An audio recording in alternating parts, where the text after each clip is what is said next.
I'm Gareth, and I'm a second-year politics student here. And before I begin, I'd just like to congratulate you on actually turning up, because this time last year, I certainly wouldn't have been here for, love or money. I come from an atheist family, and I grew up with atheist friends. And from an early age, I had what I would have considered to be a healthy fear of Christians, or what I would have called them the God Squad. My own experience with churches, vicars and Christians sort of tended to confirm this view. And churches were places where the over 60s or the village busybodies would meet on a Sunday morning to hang out, mumble a few words, sway a bit and sing some rubbish hymn from the 1800s, whilst you had these vicars who were the quite pleasant enough people, but they sort of ambled along, and then they'd have little comfortable houses, but they were just not in touch with the real world whatsoever. Whilst Christians, for me, were just these annoyingly happy, naive pests who insisted on mentioning a mythical or at least dead Jew named Jesus as much as possible, just as if it was like a badge of honor. Whilst at the same time, they just go around trying to attempt to sucker in as many people as possible to their naive way of thinking. So, for me, they were generally people to be avoided at all costs. So it was with this attitude that I came to Nottingham in September of 2004, and over the course of the year I avoided anything related with the Christian Union, and heeded the advice of a second-year friend of mine who said that they were out to get me. So I would politely take the flyers from them, and then as soon as I got around the corner, drop them in the bin, and then whenever I saw someone coming towards me in one of those sort of, those Christian Union hoodies you sort of see around, well, they'd sort of come towards me and then sort of slightly try and avoid them, and then, just in case they wanted to ask me some questions about God or someone. And I certainly wouldn't have attended any of the events in my hall to which I was invited. To be honest, I was quite scared stiff of the Christian Union. But towards the end of the summer of 2005, I suddenly felt compelled to investigate whether or not Jesus existed, and whether or not he lived the life attributed to him in the Bible. And this thought was just so out of my way of thinking and just so alien and out of the blue that I now attribute it to God, as if he finally decided that it was time to change my mind.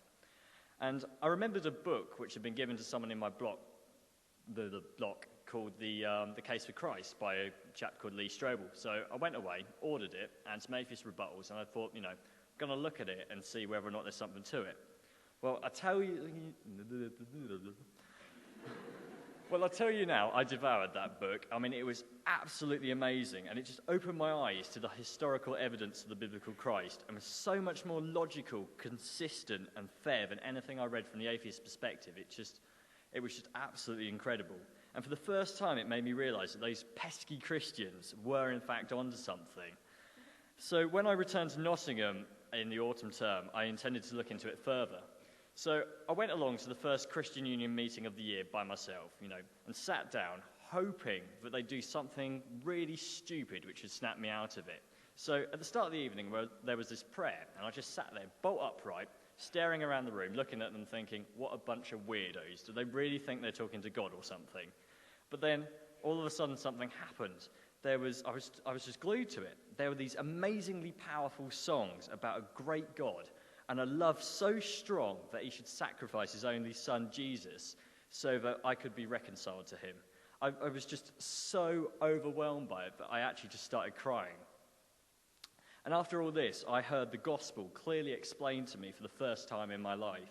I heard how our world has fallen from its original perfect state to a world of evil and suffering.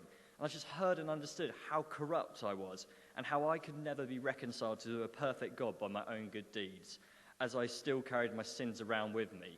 And then I heard how, by Jesus dying on the cross for me, my burden and my sins were just washed away from me. And Jesus bore the punishment which my sins and bad things deserved. And it literally just blew me away. And that God, the creator of the universe, should out of his great mercy want to save me from my sins when I just deserve nothing but his wrath. It was just this amazing grace which I could be saved by. And so I left that Friday night Christian Union meeting incredibly shaken up, and I just sort of went home in like this dazed, perplexed state, what's going on here? But from that week onwards, I started going to church, and I just started to hear more about this just this great mercy. And one thing led to another, and I just became utterly convinced of the message of the Bible. And so on the 12th of November last year, whilst away for the weekend with the Christian Union in Wales, I gave my life to Jesus Christ and declared him to be my Lord and my God. Since then, my life has just changed dramatically. Every day, I'm just filled with this just joy and happiness that I just never knew was possible. Confident that Christ died and rose again, and that one day I will be with him. I've just been free to just sort of like run and skip along, really. And, it's just free from this despair that, in this atheistic worldview that I just die and that this is just all there is to life. And this joy has just liberated me from just sort of my old way of living where, I just sort of go out for a bit of hedonistic pleasure seeking, get drunk, go have sex, and then just, go do work. And it was just, my life since becoming a Christian has just gained a purpose and a direction to know and love God. And I just really just cannot say how awesome that is. But there is a verse in the New Testament which just sums up this transformation perfectly.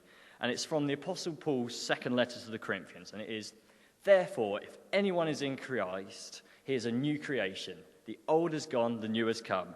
And I just hope that my life now is a real testimony to that verse. And that anyone who is not a Christian here tonight will consider the claims of the gospel so that they too can come to know the joy that I have. Thanks.